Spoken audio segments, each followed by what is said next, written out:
Hello guys, thank you so much for tuning in to my channel. My name is Trista, and in this video we are walking through 1 John 2nd and 3rd, and in today's video we are walking through verses 5 and 6 in chapter 2 in 1 John.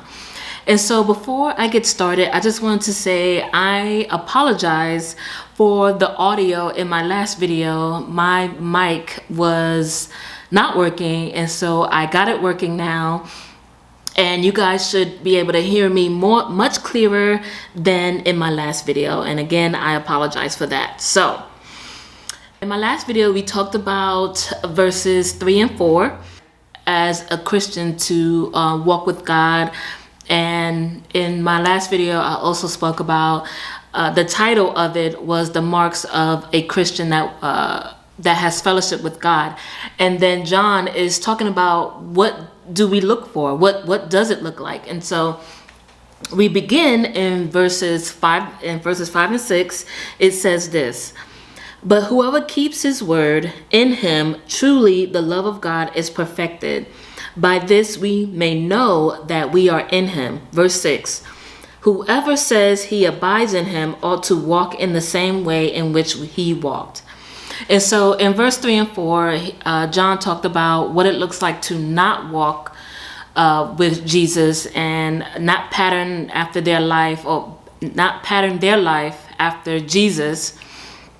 And then in these two scriptures, John is talking about what it looks like to be a Christian that does walk with Jesus, or pattern their life after Jesus. Okay, so this is what the commentary says, and I wanted to read what I got from the Enduring Word commentary by David Guzek.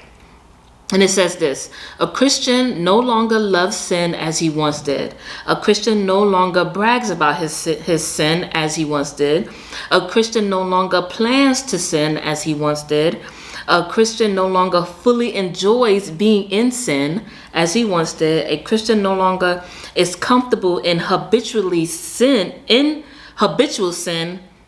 as he once did. And then lastly, a Christian no longer loves sin as he once did." And so Spurgeon says in that same commentary, Spurgeon says, "Sin may enter the heart and fight for dominion, but it cannot sit upon the throne." I love that, and that is by Spurgeon.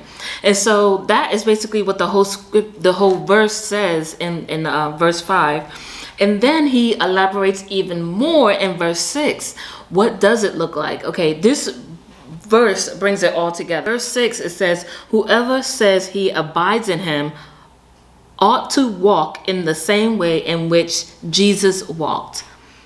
If you say that you're a Christian, we should mirror our walk the way Jesus walked, in obedience to the Father, to God the Father.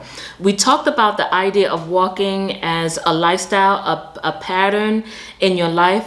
How we do that is abiding in Jesus, in the Word. The more we are abiding in the Word, walking as Jesus walked, then we don't want to sin, or we are dissatisfied by sin, allowing the Holy Spirit to work in us. That is it. That is it. So again, there is so much more to that, and we are going to go through verses 7, 8, and 9. Okay, so not just the two verses. This is 7, 8, and 9. Thank you guys so much for watching. Thank you so much for tuning in. And like I said, you are always welcome to put what you guys have learned in the comments below. And I'll see you guys in the next video. Bye.